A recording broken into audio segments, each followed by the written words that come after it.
So, the title of this message sa bumaaga is Maturity and Adversity. Maturity and Adversity. Pagkahampong sa kabudlayan. Wala niyong word nga hampong or mature. Nagtubo na siya or hampong na sa ara, nasa sa stage nga wala naman sa perfecto sa pag nga mature enough nga mga baka nakaabot sa stage o ni Lord Jesus Christ. Pero maturing kita. We are growing as a Christian. Amo na ako nabot sila yung maturity sa ginatawa ko kabudlayan. Please kung ano, tandaan na kung una faithful believers will experience infirmities. Look at verse number 5. Of such as one will I glory, yet of myself I will not glory, but in my infirmities. Ang infirmities na gampan isang disability or weakness or baka kaluyahon or baka mahimok, masakit ini para sa ginatubot niya Apostle Paul sa iya ko galingon. Pero bilang mga tumuluo sa Diyos, maski tutong tamagyan na ni Japon. That's right. Maski tutong ka pa sa Ginoo, hindi ni malikawan na ginatawag na mga pagmasakit, mga kaluyahon. So, in Philippians chapter 2, tanawan niyo ba lang, may isa ka matutong rin nga alagad sa Ginoo. Sa Philippians chapter 2, ganda ka isa sa mga examples dire. Philippians chapter 2, look at verse number 24. Ano sa Bible dire? Philippians chapter 2, but I trust in the Lord that I also myself shall come shortly. Yet, I suppose it is necessary to send to you Epaphroditus. Kaya sa Epaphroditus, gusto ni Pablo na ibalik dito sa Philippi. My brother, ang tawag niya, and companion in labor, my fellow soldier, and but your messenger. And he that ministered to my wants, nagabulig kay Apostle Pablo, or he long after you all. Gusto niya magbalik sa Philippi. But, ang sa Bible, and was full of heaviness because that he had heard that he had been sick. Kung ano nagamasakit si Epaphroditus, for indeed, he was sick nigh unto death. Grabe yan ang masakit. Napit sa kamatayon. But God had mercy on him. So, amo na natin, sin masakit ka, kung tutok ka sa Ginoo, may kaluoy. And not on him only, but on me also, lest I should have sorrow upon sorrow. So, faithful believers will experience infirmities. Not just infirmities, but faithful believers will experience difficulties. Right. Amen. Ang faithful, ang matutong sa Ginoo, ang permi nagasimba, ang permi nagapangalagad sa Ginoo, hindi niya malikawan sa iya kabuki ng mga experience sa mga kabudlayan. You will experience difficulties. Look at 2 Corinthians chapter 4, verse 8 to 10. Chapter 4, verse 8, 9, and 10. 2 Corinthians. Ano ba sa Bible there? We are troubled on every side, yet not distressed. We are perplexed, but not in despair. Persecuted, but not forsaken. Cast down, but not destroyed. Always bearing about in the body the dying of the Lord Jesus, that the life also of Jesus might be made manifest in our body. Pero minadalasin lang nga body, sa ilang physical nga body, ang the dying of the Lord Jesus, ang mga suffering sa ilang kabuki, ang mga kabudlayan, permi sa Kristohanon nga tutong sa Ginoo. Pero ang namin, ang sa Bible, may trouble, kitabat na, yet not distress. We are perplexed, but not despair. May persecution, but not forsaken. cast down, but not destroyed. Kung nakita na, kung ano lang Christian life, faithful believers will experience difficulties. Right. Amen. Amen.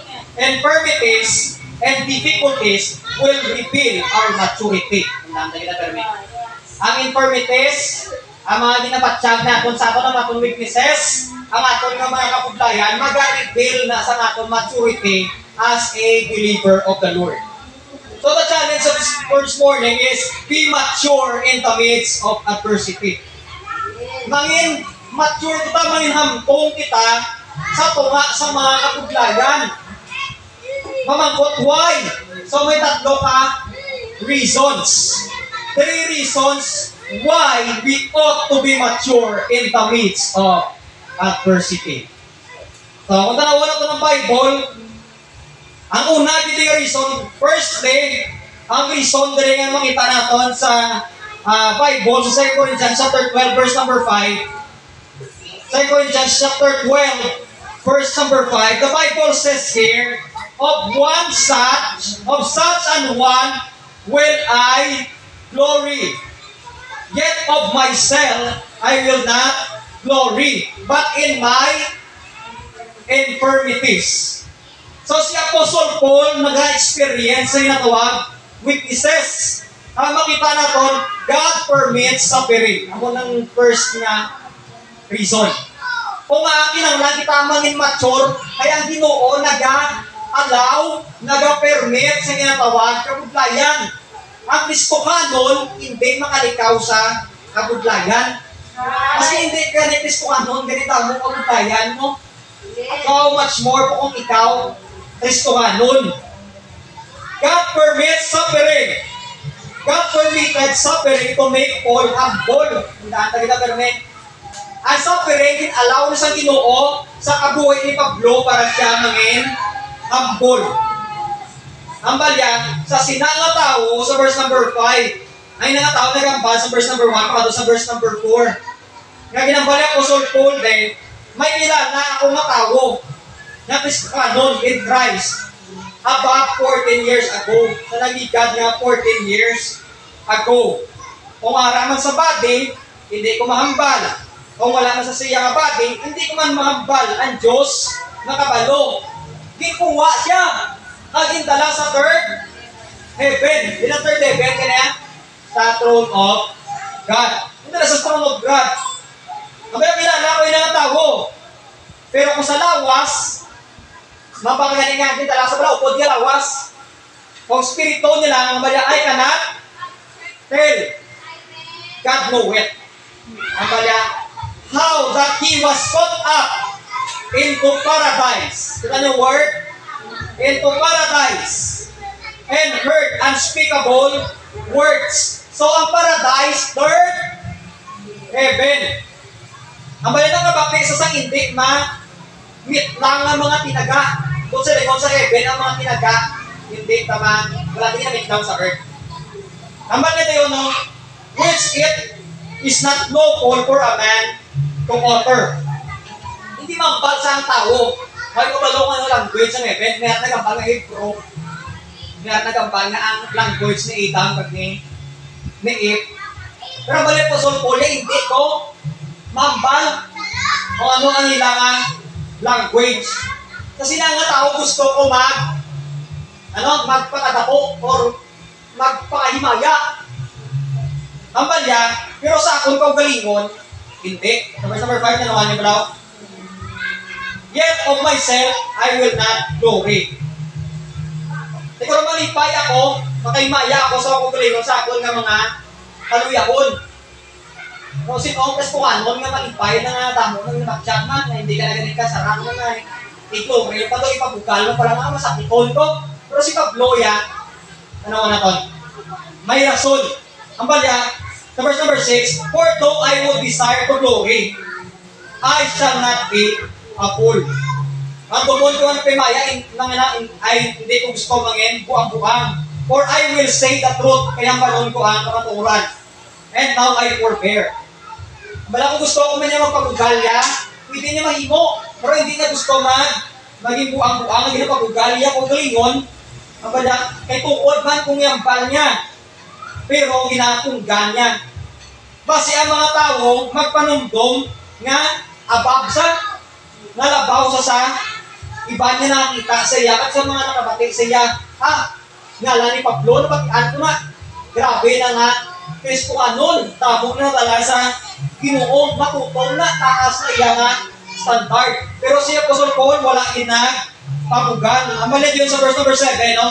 And this I should be exalted above measure through the abundance of the revelations there was given to me a thorn of the flesh. Tamo sa mga revelation niya, Apostle Paul nga wala gin-reveal sa 12 disciples. Ang mali ba, si palang magpamugan, wow, ay tamo, yung gin-reveal, itudlok sa ako ng Ginoo. Ang mali, pero gitagaan ako sa thorn of the flesh. Nga mong sugok ni Satan. Nga mag-ampak sa iya kung magsakit sa iya buffet. Nga ba, may isang sumbag, pero nagasakit sa iya, thorn of the flesh, tunok sa unod. Sino kagi tunok? Sa bata kami, may piso. Kita mo tama buong bilyang. May bata ka ba, titakpo yung piso. Nakadako po piso, isang piso na tapan ko, ang tunok na, no? Titakpo mo sa mo. May wala yan, nanay. May bata, ang pares ka rin siya. Ang bilyang, may bubong. May sakit, di ba matunok ka? Tama? Ang sakit ko yung tunok, ang bukok mo ba? Matunok ka? May gamay-gamay. Sakit na. Nambali po, so puno ka, ngay sina. May tunok sa unod. Nga manaw, ay na nga mga pagkantos na nagganyan po, so nagimo siya nga ambol.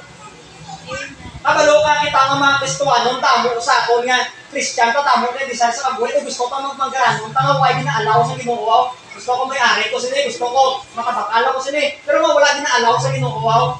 Ay basi mag-abot ka. Or magpabugal ka. Kasi ang glory hindi ka sa Ginoo. Kundi sa tao na. O, tandaan natin, ginaalaw na niya sa Ginoo ang mga kabutayan sa atong Christian life. Amo na kayo mag-share sa Word of God, good life din na yan. Pero nag-make na sa atong nakambol, kaya nga mo, nasunod ka mo. Nahimo, tamas kayo, is abudlayan ta. Why? Because God honors the humble. Ang Ginoo, nagapasitungog sa mga mapoy na ubuson. Proverbs 15:33. Look at this. Proverbs 15:33. Sa Old Testament. Dito kayo makatuto sa New Testament. Proverbs 15:33. Ang basang Bible dire, the fear of the Lord is the instruction of wisdom. Proverbs 15:33. And before honor is humility. Antes ka pasitunggan, may pagpaubos. Amen? Proverbs 18:12. Yan natupad. Before destruction, the heart of man is haughty. Anong haughty? Ganyan? Hindi mo tugdukan, no? Ano kita na kon? Ang banyaw, antes siya na-destroy, antes may destruction, ang niya tagipusoon, haughty. And before honor is humility. So, makita nyo, ang humility, ang ina-honor sa Ginoo. Kung ikaw nga tao, humble, hindi humble, ina-honor ka sa Ginoo. Kita mo kung tamo, tika lang tao, ka paslawan sa ipos, sa iyo niya, linong-linong, sa iyo.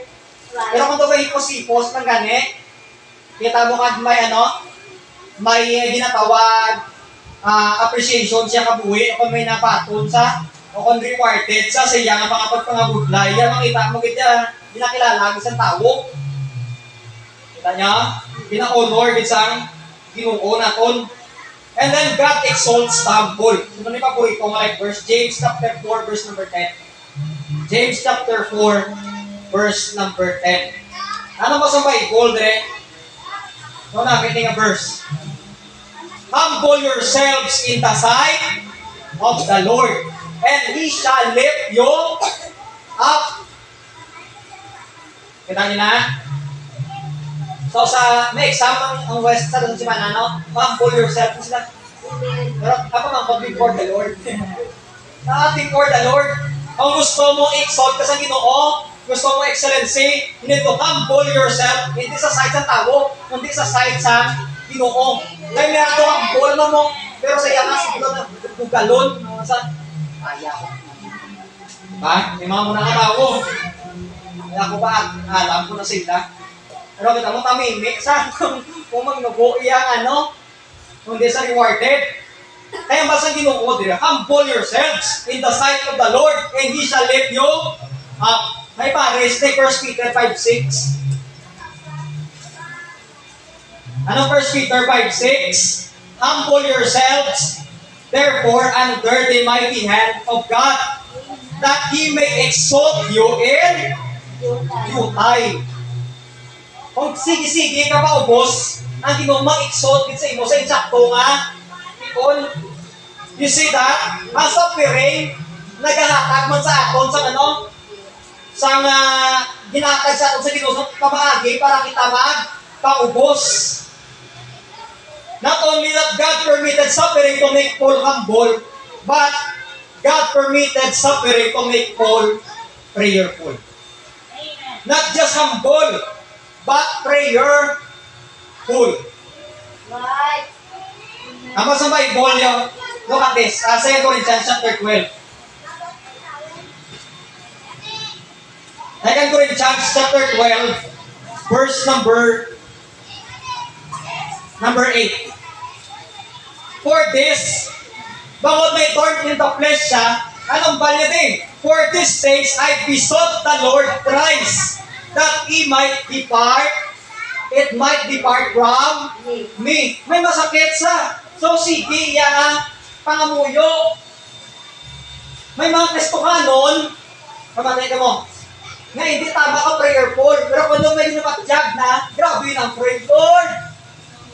Right. Hindi ko banta. Lain ko yung magsapat lang. Hindi nakabanta. Ulit sa langit, katiwain mo ang sakit mo. Pero amo na, no? Ang reality, di ba? Kung daw di ko matayo, ito na pala, kapag ko ang grade ko daw matalutanan. Abi, hindi mo nga, no-pray. Kung sinuway ka natin, permit, no-pray mo. Right. Hindi lang makapasar lang. Kung may ginabatyag ta, normal lang sa Christian life. Nga ginapalapot sa Ginoo sakon. Right. Kung ano tong status, in-allow din niya sa Ginoo para mangin prayerful ta. Amo mo na yung Apostle Paul, di ba? Remember that even in the midst of suffering, God's will is being done. Amo lang balik Pastor Paul Chapel. Sa tunga sa mga kabuglayan, ang pagpupol sa Ginoo, matuman, yapon, or nagakatuman sa gyapon. Okay ka tuwa? Nga kinanglan mangin mature ako sa kabudlayan. Ang una to, kay ang Ginoo nagapermiso sa pag-antos o kabudlayan. Ay ginapermit na sa Ginoo mo, hindi ko na kailangan Kristiyano ko, kabudlayan pa ko. Kaya mamangkot ang ball now. Siguro ginalaw nila yan, hindi kaya ang ball. Kaya ka pamati, kung nung sigo, mamangkot prayerful now, prayerful kita. Kasi ginaalaw sa Ginoo sa itong kabudlayan, pero hindi maka-prayerful. Kita niyo? Ginaalaw na sa Ginoo. And then God's grace is sufficient. Ikadua. Ang grasya sa Ginoo, anong grasya sa Ginoo? Pabor sa Ginoo. Speaks about sustaining grace ng Ginoo naton. Ang Kristo ka, may pabor na sa Ginoo. Bakit ka?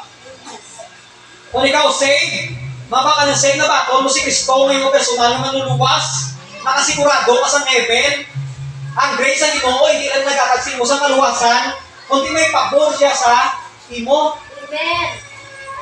Ano sa batis ang Bible ni Apostle Paul? Ito nagpangamuyo sa mag-depart. Ang basa Ginoo diyo, sa verse number 9, sa 2 Corinthians chapter 12, and He said unto me, my grace is sufficient for thee, for my strength is made perfect in weakness. Kung dako mga kabakot, amoy na magakamtong sa imo sa imo nga kaluyahon. Magakumplit sa imo, magapuno sa imo sa sa tiyon sa kaluyahon. God's grace is sufficient. Amo na gani kita nga mga Kristohano, hindi ta pag-abusukan ang grasya sa Ginoo sa aton nga kabuki. Amen. Kung ang Ginoo nag-allow sa imo mayo pa imo panglawason subong, ang Ginoo nag-expect sa imo nga alagaron mo siya. Tagaan mo siya sa imo nga tinion. So makita naton God's grace is sufficient. God's grace brings satisfaction. Kapag may grace is sufficient for thee. So kabudlay lang yung satisfied sa unsatisfied world. Pero kita may grasya sa Ginoo, pabor sa Ginoo para maging satisfied ka sa atong nga kabuki. Because God's grace is sufficient. It brings satisfaction sa atong nga kabuki. So sino tamong desire? Mga kumatankon, tamo kita desire, di ba? Tamo ka man to.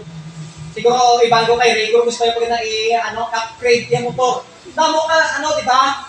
Desire sa imo nga pagkabuhi. Pero kung ano man kakatabo sa atong kabuhi, sufficient na grasya sa Ginoo. Padayon ka sa Ginoo, kay ang imo ginahandom mas labaw padayakan sa Dios sa imo.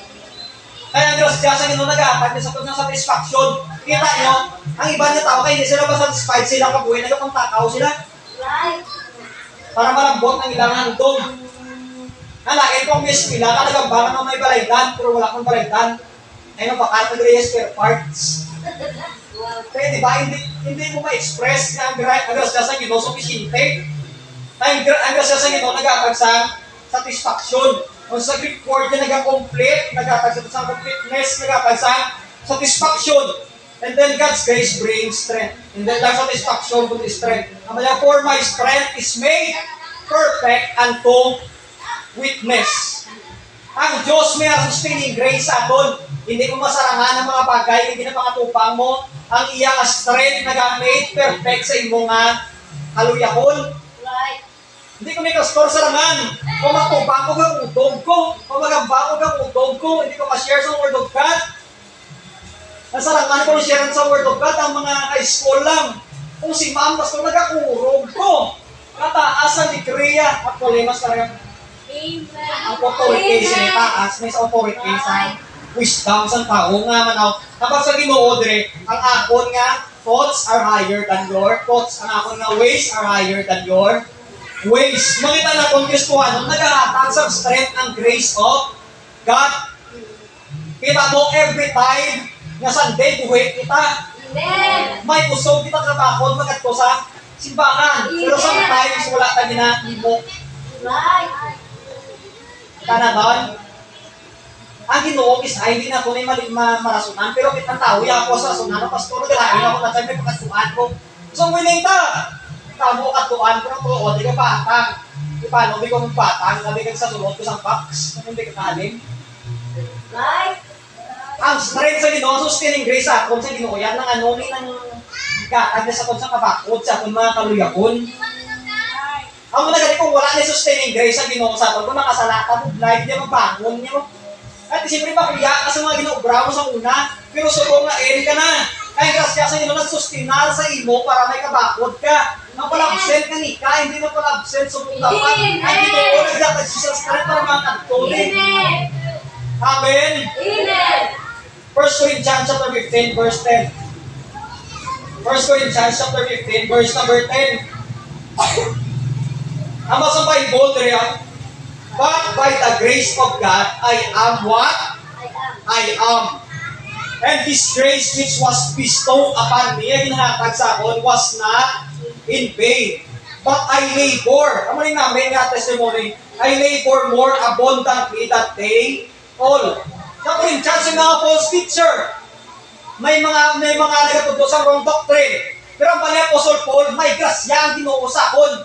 Nagano ko, nagpangabudlay ko, labaw sa tila. Kung may ara sa eskwelahan, yung nagatudlo sa Word of God, wala na sa iba, kundi luwas, sa tutuod na church, nagbasa sa Bible, nakasigurado sa naluwasan ka, bago mag-winning. Dapat sila na ang mga nagalabor sa budlay. Hindi itong mga compromising ng mga Kristohanong, tama compromising ng mga Kristohanong eskwelahan, pero doon sila pa yung attractive. Sila pa nalutang budlay para sa kausa, sa organisasyon, sa kausa ni Kristo. Amen. Hindi sa ato nga organisasyon o sa ato nga church. Sa usan, Jesus Christ. Amo na dapat, Kristuhanon, wala kita naging Kristuhanon kung wala grasya sa Ginoo. Wala kita naging matutong kung wala grasya sa Ginoo. Wala kita ginagamit sa Ginoo kung wala grasya sa Ginoo. But by the grace of God, I am what I am. So, hindi tayo dapat ang grasya sa Ginoo sa pagkabuhay nga. Wala na pala pulos.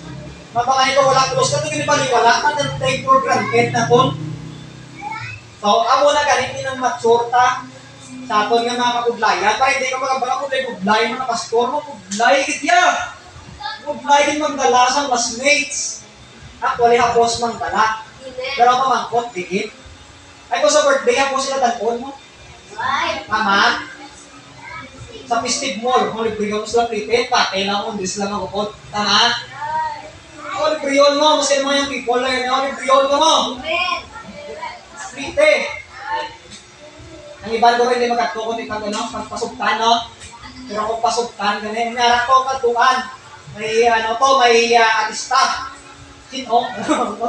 Sino? Kung ipagkato, sino ang interesado. So, makita natin.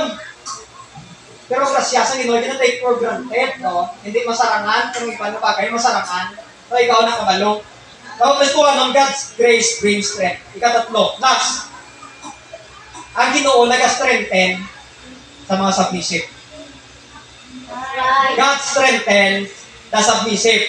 Si Apostle Paul may rason na nga magreklamo, tutong sa damo sa ginabatsyag, magaranon sa nagpigato, sa may decree sa ginapakamalakot, sa damo gid rason, pero nag-submit sa Ginoo. Amen. Nag-strengthen sa San Diyos. God strengthened Paul when he had no strength. Sang wala sa kapakot, ang Ginoo nagatag sa iya sa kapakot. Kabalo ka mo, una-una mo pala nga sa winning, sa una-una mo sa winning, do hindi ka gawa kabalo kung ano yung yambal ang first verse, ang first word, ang first ang first kung mamayong aga ka, kasi kung mamayong aga ka, ano ayos aga? Ano na product yan? Huwag kabalo kung mag-invite ka. Ano kasi gano'n mo? Ginawulagaw nguya sa mga baga sa winning. Ginawulagaw na to. God strengthen.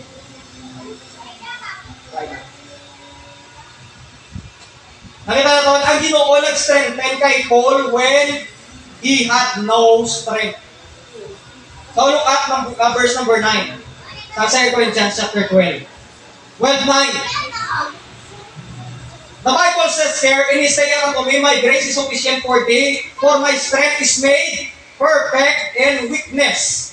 Most gladly, therefore, I will rather glory in my infirmities, that the power of Christ may rest upon me. Sa wala kabakod siya po sa Pablo, sa hindi niya, sa makita nato ng kaluyahon, sa iya, Ginoo nagatag siya sa strength. Napaligan, no wonder pagamba niya, I can do all things through Christ which strengtheneth me. Hindi sa kasarang mo. Kung sa aton, di man Kristuhanon, hindi ka kasarang. Huwag kita sa kasarang. Kuya kita, buglayan kita. Pero sa bulag sa Ginoo, kita may strength. Isaiah 40:29. Isaiah 40:29. Buglay kong taon ba? Ngayon pa kung mag-umalang buksan ng Bible, buglay yung taon. Pero, ari mo sa Bible. 40:29. Ako magbasa. Kamate. He giveth power to the faint. Nagkakatag sa sanggahong sa mga naluyahan. And to them that have no mind, He increaseth strength. Ang sa ilangan wala sang kapako, doon sa kusog, nag-increase, nagabugang siya sa kusog. So nakita natin, ang Diyos nag-strengthen sa aton kung wala kita nabakot. Amen? Not only that, kung submissive ka, God strengthened Paul in times of suffering. Right. Kung may kapuglayan, ang Ginoo nagkakatag sa strength. Right.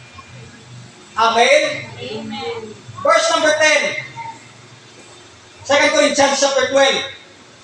Therefore, I take pleasure in my infirmities and reproaches and necessities sa akong ginawadon and persecutions sa akon, sa mga pagingabot sa akon, and distress for Christ's sake. So nakita natin, Nagakalipay siya sa infirmities, sa reproaches, sa kinawagpon. Buglay ng tao, magalipay kung may kinawagpon, no? Right. Buglay kung magalipay kung may kinawagpon ka. Kung may balaytan ka, huwag may bayad, sino malipay naman. Pero si Puso Pablo na tunan yan, may kimature na sa mo. Amen? Hindi siya nagpalibogid. Although may mga necessity sa kinambal sa Philippians, pero hindi siya natamaan.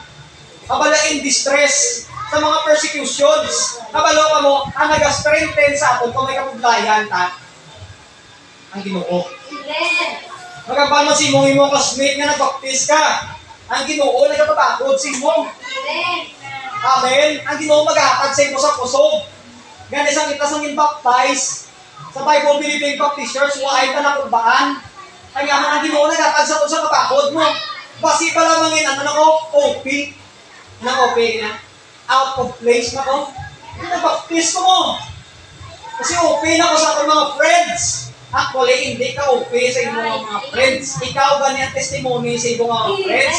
Ang imong kapuhay, i-surrender mo sa Ginoo. Dahil ang usog sa Ginoo nga, no? Pagipatuan ng mga kabuglayan, imong kapuhay, i-surrender mo sa Ginoo, nanging meaningful na, at nanging joyful na. Mampal ka dayon sa imong kagalingon dahil, therefore, I take pleasure sa ginatawag kabuglayan. May kabuglayan, Amen. ay mo sabat, it's my pleasure. Bo, kabuglay sa ano, kabuglayan, it's my pleasure pa. Pero kung Kristohanon ka, amunin mo response. Ay Kristohanon ka mo. Ang Ginoo mag-strengthen sa aton. 2 Timothy 4:17. 2 Timothy 4:17. Ano mo sa Bible, dire? Dari na na. 4:17. Notwithstanding, the Lord stood with me. Amalya, sa verse number 16, kung ito basahon, at my first answer, no man stood with me. Wala sa tawag, yan ang panindugan o sa akon. But all men forsook me. Aman na nga parang forsook na sa akon. Pastor, mas sabay na lang ko. Ako na lang isa. Hindi na sila. Pinimo na nila, ginapahimo sa ila. Ako na lang isa, nagapanindugan. I pray God. Awan na yan, ano yan? Kaya niya nagpangamuyo sa Ginoo that it may not be laid to their charge. Notwithstanding, o hindi naman sila panindugan, the Lord stood with me and strengthened me, that by the preaching might be fully known, and that all the Gentiles might hear. And I was delivered out of the mouth of the lion. Ito yung word, out of the mouth of the lion. Pero actually, hindi siya lion, no? Nga literal. Amo na ginatubang niya sa Pablo, mga tao nga daw lion. Imo daw kandeng pa lang, manak na sa susto. Ay, adlok ka na diyon. Lion mo. Tama? Sino kita di lion sa ton? Katibila, no? Pero sa personal, hindi na gusto makasugata, no? Para sila sa ayam, gapon pala. Naging sahog mo, apat sila. Kasang sahog mo sa ayam, apat, galit. Kaya salaman ang payong mo, din isa gamit. Okay, apat na to yun. So, makita na to, pero ang Ginoo nagapanindugan sa aton. Wala man si pastor mo sa kilit, o magtulig mo, tandaan na to, ang Ginoo magapanindugan sa aton. Wala man ay mo brethren nga mga pulig sa imo, ay nag-upod mo sila tanan-tanan sa grupo, ang Ginoo magapulig sa imo. Ginanglamaya, para sila mapatian, para sila panin po sa pulo, that by me, the preaching might be fully known. I-share mo eh. Amen. God strengthen Paul to make him strong. Amo na magatag strength ng Ginoo. Kabalo ka mo, nagpaligpo ng Ginoo kay Pablo para mangin mabakod sa at tama. Ang Ginoo nagpaligpo ni Pablo. Actually, mabuglay man kabuhi ng Kristohanon. Daw lonely ka mo. Pero daw lang na. Daw lonely ka wala ka matsyang. Wala daw ikaw lang isa balaw. Na daw mga tupat balay mo daw hindi sila yan. Kasi daw hindi ka nila matsindihan. Lain nila nga music. Lain nila gawin. Lain nila language. Lumampa ka daw. Kalungi mo ni Samuel man. Sa daw namit nila pagkaon sa imo. Kung ila isda. Dako, imo isda. Gamay, utang pa. Doon, saan mo daw lonely ka? Pero kabalo ka, ang Ginoo, maski may mga kabudlayan, kung mature ka na, ang Ginoo, nito kapag-punsin mo, kaya stay there. Patayon lang. Amen? Amen. Hindi makuntat sa Ginoo. So, kung makita na ito na sa Corinthians 3:4, kapag sa Bible diyo, for though He was crucified through weakness, among si Lord Jesus Christ, yet He liveth by the power of God. Manapanhaw siya sa gahom sa Diyos, for we also are weak in Him. Kita mga maluyaman sa iya. Pero sa Bible, but we shall live with Him by the power of God toward you. Kita niya? Ang gahom sa Diyos ara sa mga Kristohanon. Amen. Nag-strengthen sa sama paubos siya. Ang pamangkot, budlayan ka ba? Kita ako budlayan, ikaw budlayan. Ang pamangkot, kung nagabot ka lang budlayan sa aton, mature ka ba lang mag-submit sa Ginoo? O kung ma-atras ta, o kung ma-reklamo ta, ay nabudlayan ta. Submissive pala ka, ano pamangkot? So, Psalms 138:3.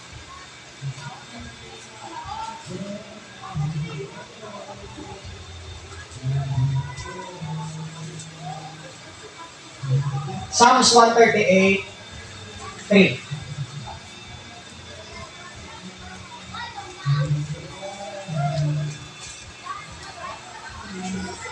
Okay, are you there? Amen. Amen. Ama sa Bible rin, 138:3. The Bible says here, in the day when I cry, thou answerest me, and strengthenest me with strength in my soul. Ang Ginoo nag-strengthen sa Kristohanon. Kung submissive ka sa Ginoo, i-strengthen niya ka. Amen. Kung may kabudlayan, kung mature, wala nag-reklamo. Amen? Ang pamangkot ko sa bumaga, Kristohanon, are you mature enough to face adversity as a believer of the Lord Jesus Christ? Amo na pamangkot, hantong ka nagibala sa pagtubang sa mga kabudlayan bilang tumulungon ni Kristo? Ikaw na yung kasabat. Look at 1 Peter. Naman yung last nga mga verses. 1 Peter chapter 1, verse number 6 to 10. This is the last verse. 1 Peter. Dahil makita na ito ng sabat. Ikaw makabalo. Ang pamangkot ito na mature enough ka na ba to face adversity para magtubang sa mga kabudlayan bilang believer ni Lord Jesus Christ, bilang tumulungan ni Lord Jesus Christ. Sa 1 Peter chapter 1, verse number 6, pakat ko sa verse number 10, ang sa Bible din, wherein ye greatly rejoice, though now for a season, if need be, ye are in heaviness. Ara ka mo sa kapug-atan, through manifold temptations, sa nagkalain-lain ng mga pagtilaw, that the trial of your faith, being much more precious, na pag-isday sa inyong mga pagtuo, mas malangalon pa sa sa bulawan na nag-awala, though it be tried with fire, ginatistingan sa kalayo, might be found unto the praise and honor and glory of the appearing of Jesus Christ. Kung having not seen, na wala nyo nakita, ye love yung palangga nyo, and whom though now ye see him not, yet, pag wala nyo pa sa makita subong, pero nagatuo ko mo. Ang sa Bible din, ye rejoice with joy unspeakable and full of glory, receiving the end of your faith, even the salvation of your soul. Of the which salvation the prophets have inquired and searched diligently, who prophesy the grace that should come to follow. Ikaw luwas, may salvation ka, you need to rejoice, you need to mature enough sa ato na Christian life. Ang pamangkot ko, enough din mag-bring mo maturity, mag-face ang tinatawag kabudlayan. Nag-rejoice kita bala. Ang believer lang, only a believer believe, or only a believer can show maturity in the midst of problem. Ang faithful believer lang, suffering and adversity. Kita nagambata faithful ta, tama? Tay, ang mamangkot, mature ka ba sa pagtubang sa problem, suffering on adversity. O tinion na kung mag-relax. Ikaw ang kabalo. Ang alaga sa Ginoo, store pudlay, di tatuan ko. Ikaw kabalo. If you are not a believer, be saved today. Kung hindi ka pa tumuluo, Kristuano, subong adlaw, kung ang bisita ng mga adlaw, hindi ka pa iya tumuluo, ikaw kabalo, sino ko galingon mo, wala kang panabaton si Kristo ngayong personal na manluluwas, wala kang personal nga relasyon sa Diyos, matuna siya bilang yung personal nga manluluwas. Matuna siya paano patuno pag isang pagtuo nga siya napatay, ginlubong, tagna, panhaw para sa imo, ang relihiyon mo hindi makaluwas sa imo, ang iwan luwa hindi makaluwas sa imo. Ang imo nga pagtuo, kung wala na kay Kristo, hindi na makaluwas sa imo, maski may pagtuo ka pa. Kaya ang pagtuo nga nagaluwas, kung itukuhan si Kristo na patay, ginlubong, tagna, panhaw, amula na ang kaluwasan, amula na nagkapagsang kaluwasan. Kung ikaw hindi pa tumuluo, hindi ka nakasigurado, 100% ikaw palangit ka, kinanglan maluwas sa buong. Kung hindi ka kapalo, kumangkot ka after this worship service. At kung ikaw, kung tuod din ka luwas, be mature enough, maging mature ka na. Magtubang sa mga kabudlayan. Amen? Maging mature ka na. Kung sa una, nagareklamo ka na kung tingala ka pa, dapat maging mature ka na. Itugdo ko ito kagina, kung akin ang nan, kita mature, ano maging mature, mga rason, dapat maging mature ka, ay Ginoo nag-permit sa kabudlayan. Even may kabudlayan, ang grasya sa Ginoo sufficiente, ta? Kung may kabudlayan, ang Ginoo nag-strengthen sa mga nag-submit sa iya, in spite sa kabudlayan. Amo na mga rason kung ang dapat maging mature kita sa ating mga adversity kag mga kabudlayan. Mga matamoy ka salamat, magapangamuhi kita. Balan nga Diyos, nagito nga may sa ngalan ni Kristo Jesus, kami nagapalapit sa trono, sinubugay, Ginoo, nagapaubos sa among kaugalingon, Ginoo, na kilala na ikaw kitang makaluwas sa amon, pagi ni Kristo Jesus. Kung kumiyari sa amon, hindi pa nakasigurado siya kaluwasan, kapag subunga, gagi mo, luyag na mga mapunon mo siya. Napapunon ka niya o Diyos, parang niya kalak, hindi mapa-imperno. Buligay siya na makaangkon sa kaluwasan. Buligay siya, Ginoo magtangop sa imo, kapagkilala sa imo nga ikaw lang ang manluluwas. Kung mayroon din Ginoo sa amon, pag may mga Kristohanon, hindi nagis mag-isip, Ginoo. May mga kabudlayan sa amon Christian life, naadlukan kayo yung mga budlay. May kabudlayan sa amon na Christian life, hindi kami gusto mga budlay. Kapag subong mga immature, kami Ginoo nga parte sa pagkabuhi sa isang Kristohano ng kabudlayan. Kung may mga kabudlayan sa ministry, yung patayon lang kami. Gamita kami Ginoo. Strengthen kami, gamita kami sa pagpadala sa mga katauhan sa imo piilan. Gamita kami Ginoo sa pagpandaog sa kalag. Gamita kami Ginoo mga blessing sa church, mga tuwang sa simbahan Ginoo, para hindi putol nimo magkuswag diri sa maluwasan ng bunaw. Ikaw ang magpauna sa tagtag sa nga diri. Salamat gid sa tanan, dalayawon ka in Jesus name. Amen. Amen. So sa kon mo niya. Salamat gid sa ulong sang Ginoo. I hope may mga